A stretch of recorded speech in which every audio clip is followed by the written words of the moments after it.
Hello there, people of the internet. How is everybody doing today? I'm doing all right. Thanks for asking.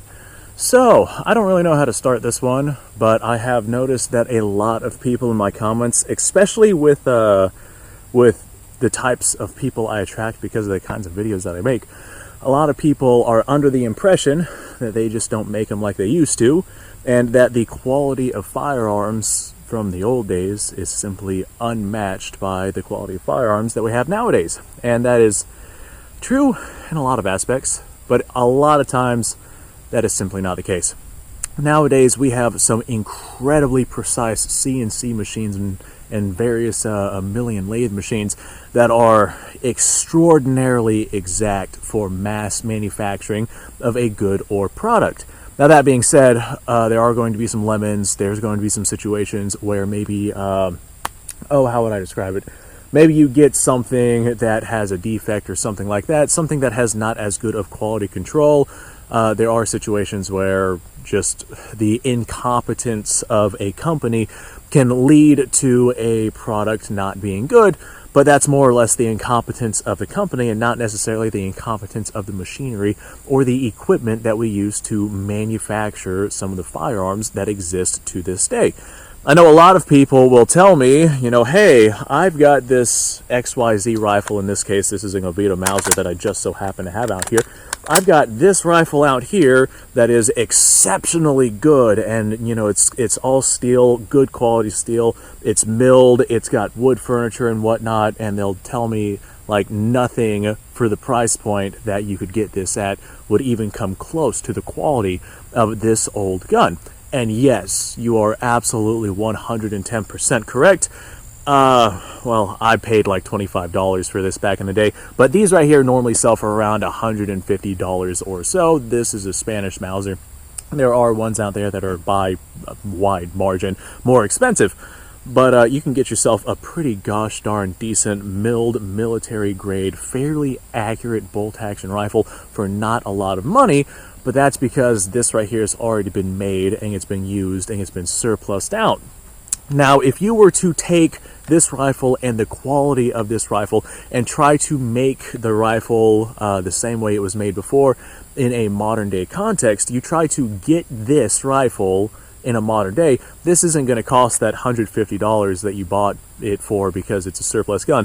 If you get one of these brand spanking new to where somebody has to like hand fit and handcraft everything inside of this rifle, you're talking $2,000+ for a rifle of equivalent quality. So for the price point, yeah, going for something old and surplus is absolutely a very, very good way to go.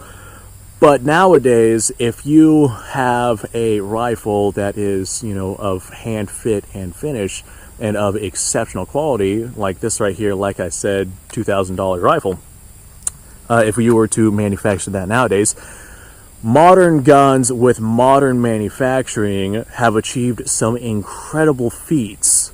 Even though the quality of the firearm is not necessarily going to be as good in a lot of cases, or the quality control, meaning like hand fitting and paying attention to how everything goes on in every single specific firearm, those aren't going to necessarily be as good nowadays.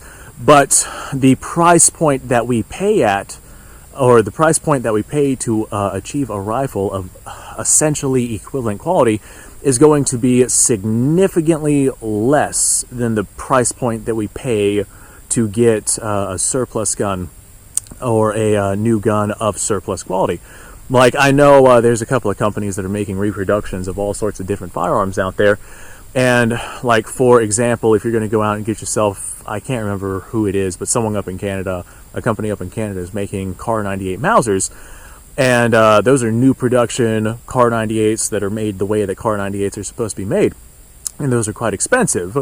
But if you go out and get yourself a $350 Savage Access or something like that, odds are they're going to be able to print pretty gosh darn similar groups, just because one is made to older specifications and one is made on a modern machine that has extremely precise measurements, and it is controlled with non-manual operated systems. All of it is digitally operated, And so as a result, we are able to achieve some very, very, very accurate rifles for not a whole lot of money.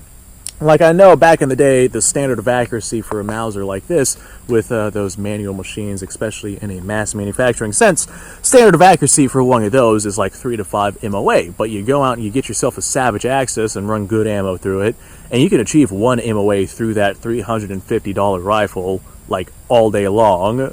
And that's not the only budget tier rifle. There's the Thompson Compass, or the Mossberg Patriot, or all of these budget tier rifles that are actually exceptionally good and exceptionally accurate for the amount of money that you spend, with them being modern manufactured and them being created with this modern machinery.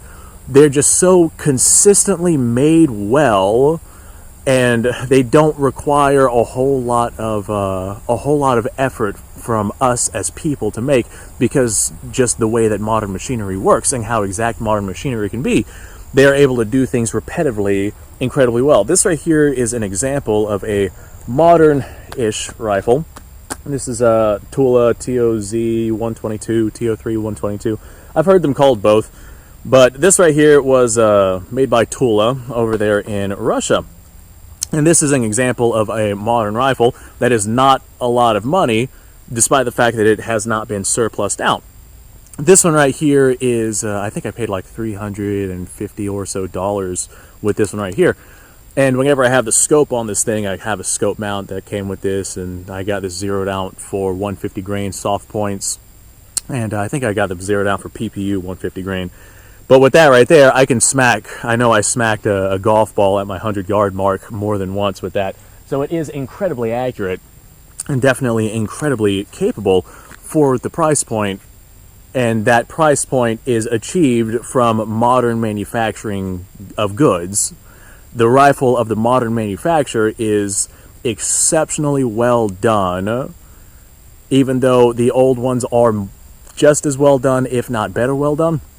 Those are going to be, how do I want to say this? Those are going to be significant more amounts of time and effort to get a quality firearm than what modern manufacturing allows us to do.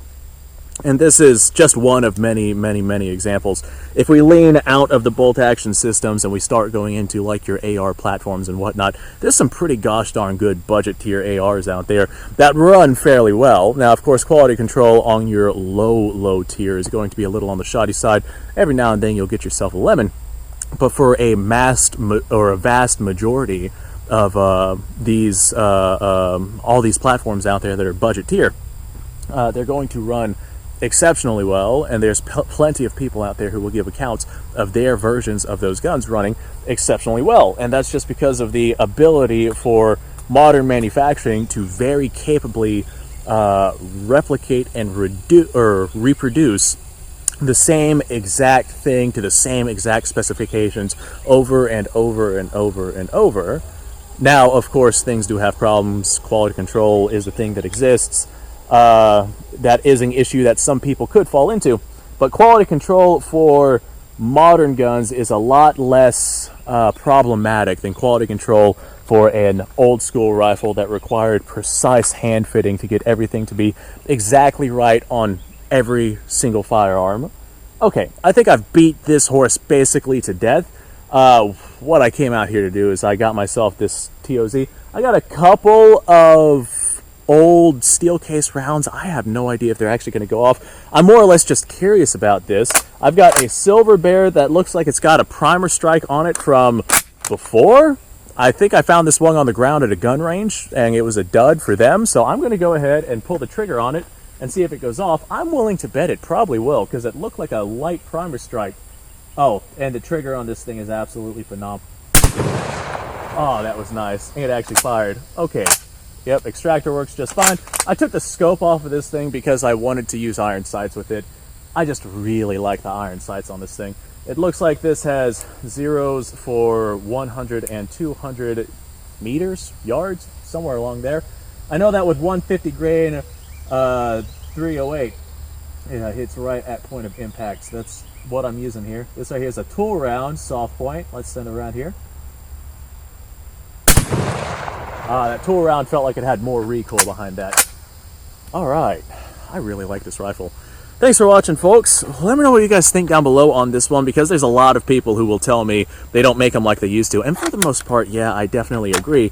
But how they make them nowadays is actually pretty gosh darn good, especially for the amounts of money that you pay. Not a lot of money will get you a fairly good rifle. Of course, like I said, different companies have issues with different quality controls, and there are some lemons to be had out there, and there are some situations. But you're going to have the same thing with old guns as well. I'm sure they also had quality control issues and lemons with their rifles too. Like, for example, I know a guy who has a Mosin. I'm the guy. I know a guy who has a Mosin that has like a 20-inch group at 50 yards. Granted, I have put a lot of rounds through it, and boy, have I worn that thing out. But that's one example of if you get yourself a surplus gun, even though you're getting it for a lot cheaper, and it's going to be a good quality made firearm, that thing's 100 years old at this point, and you never know what kind of accuracy you're going to get out of that, as opposed to getting yourself a brand new firearm. Thanks for watching, folks. I appreciate your time. Like, subscribe, share. Description below has a link to all sorts of stuff. Go check it out. You guys go off, have yourself a fantastic day. I reckon I'll see y'all in the next episode.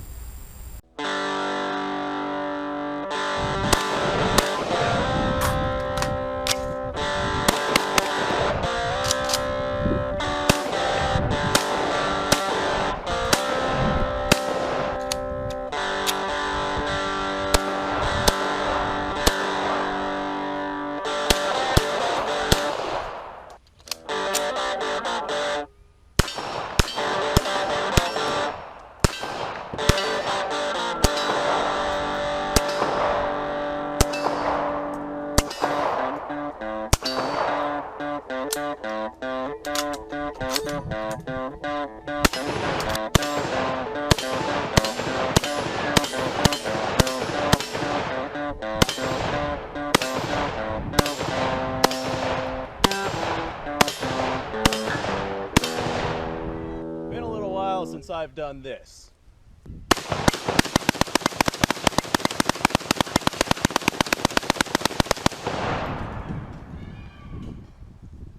Bonnie and Clyde be damned.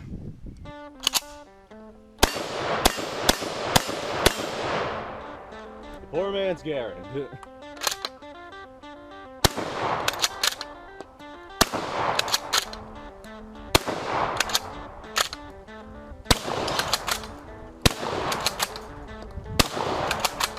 It's a shame that bolt-action shotguns aren't more mainstream.